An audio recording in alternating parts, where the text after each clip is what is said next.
दोस्तों, लालच बहुत गलत चीज़ है। यह बात हम सब जानते हैं, लेकिन इसके बाद भी पैसों का मोह बड़े से बड़े लोगों को अंधा कर देता है। आदाब, सत श्री अकाल। मैं रवि आज की जो सच्ची घटना आपको बताने जा रहा हूँ, ये सच्ची घटना आपको सुनकर वाक़ई में आपके दिल को तार-तार कर देने वाली है। वाक़ई में आपके दिल को एकदम हिला कर रख देने वाली है। दोस्तों, कहानी की शुरुआत होती है उत्तराखंड के देहरादून से। 7 जुलाई 1978 को एक लड़की का जन्म होता है। उस लड़की का नाम था पूजा सिंघल। पूजा सिंघल अपनी कॉलेज और स्कूलों को टॉप करने के बाद वह 21 वर्ष की आयु में उस समय की सबसे यंगेस्ट आईएएस ऑफिसर बनी। इसके बाद जो है उसकी पहली पोस्टिंग जो है झारखंड से ही शुरू होती है और झारखंड से ही एक आईएएस अफ़सर की उसकी शुरुआत होती है। जब वह झारखंड में आईएएस ऑफिसर के पद पर तैनात थी, तो उसे एक कॉल आता है कि एजुकेशन ऑफ डिपार्टमेंट में एक घोटाला चल रहा है।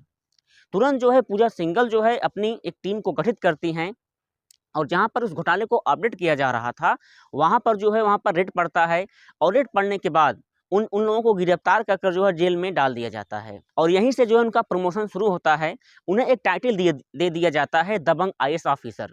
इसके बाद जो है पूजा सिंघल की जो है एक सीनियर ऑफिसर था, उसका नाम था सुनील पवार। सुनील पवार और पूजा सिंघल की जो नज़दीकियाँ थी, जो आपस में बढ़ने लगती थी। इसके बाद जो है पूजा सिंघल आईएएस के पद पर रहते हुए भी गरीबों के लिए और विधवा पेंशन, उसके बाद गरीब के लिए स्वास्थ्य सेवाएँ भी और माताओं-बहनों के लिए अनेक सेवाएँ दे चुकी थी। लेकिन इनके कुछ काले कारनामे जो है वो सामने आ रहे थे। ईडी जो है इन पर नज़र रखने लगी। 2008 से 2010 के बीच में जो है ये 6 करोड़ रुपए की मनरेगा की घोटाला करती हैं और उसके बाद काले कारनामों को दबाने के लिए इन्होंने जो है एक औषध का निर्माण बताया। जब इसकी जाँच पड़ताल की गई, तो वह जो है इसमें कोई जो है औषध का निर्माण हुई नहीं थी। आगे चलकर 18 करोड़ रुपए का हेरी-फेरी किया। इसके बाद जब पूजा सिंघल जब आईएएस ऑफिसर थी, तो जो है दूसरे डिप्टी कमिश्नर जो इन्वेस्टिगेशन जो है टीम गठित करते हैं और जाँच करने की कोशिश करते हैं। ईडी जो है इन पर नज़र रखने शुरू कर देती है। इसके बाद ईडी ने और आगे जानकारी बताया कि जो है पूजा सिंघल जो मनरेगा का पैसा होता था, वह जो है अपने को हड़प लेती थी और इसके बाद जो उनका जो सीनियर ऑफिसर सुनील पवार था, उसको भी नहीं बताती थी। इसके बाद ईडी जिनके ऊपर तमाम सबूतों को पाकर जो है वो नज़र रखना शुरू कर देती है। तब इसके बाद ईडी जो है एक रजिस्टर इनके खिलाफ तैयार करती है और रजिस्टर तैयार करने के बाद इन पर जो है पैनी नज़र रखने शुरू कर देती है। पूजा सिंघल पर एक केस जो है एक आरोप तब पूजा सिंघल पर एक आरोप तब तय होता है, जब पूजा सिंघल के जो है लोकल एरिया में काम करने वाले वहाँ के जो है जंगल के पालुम को डिप्टी कमिश्नर बनाया जाता है। डिप्टी कमिश्नर बन जाने के बाद पालुम जो है और पूजा सिंघल वहाँ की एरिया में जो काम करने वाले जो है जो ऑफिसर थे, वहाँ के जो सीए थे सुमंत कुमार, उसको अपने अंडर में लेकर माइनिंग, गिट्टी बालू और पत्थर की माइनिंग शुरू कर देती हैं। इसके बाद जब भी पूजा सिंघल को बात करने की ज़रूरत पड़ती थी, तो अपने बावर्ची की मोबाइल में जो है दूसरी सिम लगाकर उनसे बात करती थी और उसके बाद उस सिम को निकाल लेती थी। इसके बाद जो है पूजा सिंघल पर एक आरोप बहुत गंभीर तब तय होता है, जब इन्होंने आदिवासियों के 83 एकड़ ज़मीन को बिना सरकारी इजाज़त के ही ऊषा कंपनी को जो है दे देती हैं। इसके बाद आदिवासियों ने इनके ऊपर घोर विरोध प्रदर्शन किया और उसके बाद नारेबाजी भी लगाई। इसके वहाँ के जो लोअर डिवीज़न जो ऑफिसर थे, जो विरोध प्रदर्शन को देखकर जाँच करते हैं, लेकिन जाँच करने के बाद आरोप तय होता है, लेकिन इसके बाद भी पूजा सिंघल को गिरफ्तार नहीं की जाती है। पैसों के पावर में जो है पूजा सिंघल जो है अंजाम पे अंजाम वो देती रहती हैं। इसके बाद पूजा सिंघस्टन में एक जो है घोटाले को लेकर मनोज सिन्हा को गिरफ्तार करती हैं। जब जांच पड़ताल पता चलता है, तो मनोज सिन्हा बताते हैं कि रोड कॉन्वेंट्स का जो 15% हिस्सा होता है, वो डीसी के पास जाता है, डिवीज़न ऑफिसर के बाद। जब ईडी ने जांच पड़ताल किया कि ये डिवीज़न ऑफिसर कौन है, तो पता चलता है कि डिवीज़न ऑफिसर खुद पूजा सिंघल ही थी। ईडी को जो है एक बहुत बढ़िया सबूत मिल जाता है और उसके बाद ईडी जो है एक फाइल रजिस्टर तैयार कर पूजा सिंघल पर पैनी नज़र रखनी शुरू कर देती है।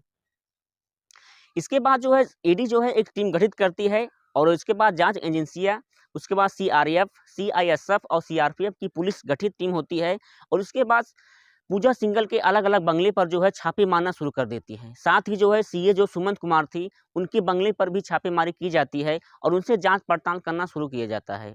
इसके बाद जब पूछताछ किया जाता है, जाँच पड़ताल में पता चलता है, उनके सीए और जाँच पड़ताल शुरू कर देती है। इसके बाद उनके जो पति थे डॉक्टर अभिषेक झा उनके हॉस्पिटल पर पहुंचती है।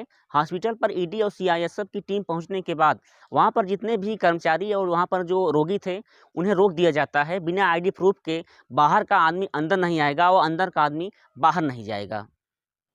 जो सीए थे सुमंत कुमार, इसमें सबसे ज़्यादा पैसा सीए सुमंत कुमार के पास होता है। जब ईडी जांच पड़ताल करती है और पूछती है कि इतना पैसा आपसे कहाँ आया, तो जो सीए थे सुमंत कुमार वो बताते हैं कि मैं कंपनी का सीए हूँ, वो पैसा किसी के पास भी आ जाता है। इसके बाद ईडी को समझ में आ गया कि ये जो है सही तरीके से अपनी बात को बताने वाले नहीं हैं। इसके बाद ईडी ने जो है ये जो सीए थे उनके सुमंत कुमार के 4 कार को अपनी हिरासत में लेती है और जांच पड़ताल शुरू कर देती है। 17 से 18 घंटे लगातार पूजा सिंघल से बात करने के बाद पूजा सिंघल जो है अपने किसी आरोप को मानने को तैयार नहीं थी। उल्टा जो है ईडी के ऑफिसर को धमकाती चमकाती हैं, बोलती हैं कि मेरा इलाका है, आप यहाँ पर कुछ नहीं कर सकते हो। इसके ठीक 18 महीने बाद इनके पति के ऊपर 83 करोड़ रुपए का एक रेड पड़ता है। रेड पड़ने के बाद इनको गिरफ्तार कर लिया जाता है। इसके बाद जो इनके सारे जो संबंधी थे उनको रिश्तेदारों पर पैनी नज़र रखना शुरू कर दिया जाता है। इसके बाद जब ईडी जो है पता चलता है कि ये जो है सही तरीके से अपनी बात को बताने वाले नहीं हैं, तो उन्हें गिरफ्तार कर समन भेज दिया जाता है। 3-4 दिन कड़ी पूछताछ चलती है और पूछताछ में जो है पता चलता है कि जो पूजा सिंघल थी, जो इनके पति थे अभिषेक झा, इन्होंने जो है जो हॉस्पिटल बनाया था वो हॉस्पिटल जो है विवादित था। इन्होंने अपने जो है पावर का गलत इस्तेमाल कर इन्होंने उस ज़मीन को जो है हड़पा। इसके बाद अपने पति को 83 करोड़ रुपए का लोन भी दिलवाया। साथ ही जो है ईडी ने ये भी बताया कि ये जो है गलत तरीके से जो है कई धंधों को और कई जो है पैसों को अंजाम देती थी।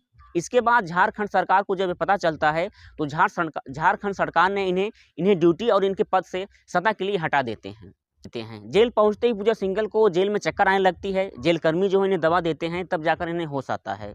और इसके बाद जेल में रहने के कारण गंदगी और मच्छर काटने की वजह से ये जो है रात भर सो नहीं पाती हैं। उसके बाद जो जेल का खाना था ये खाती नहीं थी, उसको फेंक देती थी। और जो है इनके जो पूजा सिंघल चाहती थी कि मुझे जो है जमानत मिल जाए, लेकिन जो है वहाँ के जो कोर्ट थे, वहाँ के जो जज थे, इन्होंने बताया कि आप ऊपर बहुत गंभीर आरोप लगा है, आपने जो है कई जो है सबूतों को अंजाम दिया है, इसलिए आपको जो है जमानत नहीं दे सकते हैं। बाहर आने के बाद आप जो है कई कार्यों को प्रभावित कर सकती हैं। इस केस में जो है ईडी को अरबों और करोड़ों रुपए के घोटाले के बारे में सबूतों को इकट्ठा करते हैं और पूजा सिंघल को जो है उनके पद और सदा के लिए उनकी ड्यूटी से बर्खास्त कर दिया जाता है।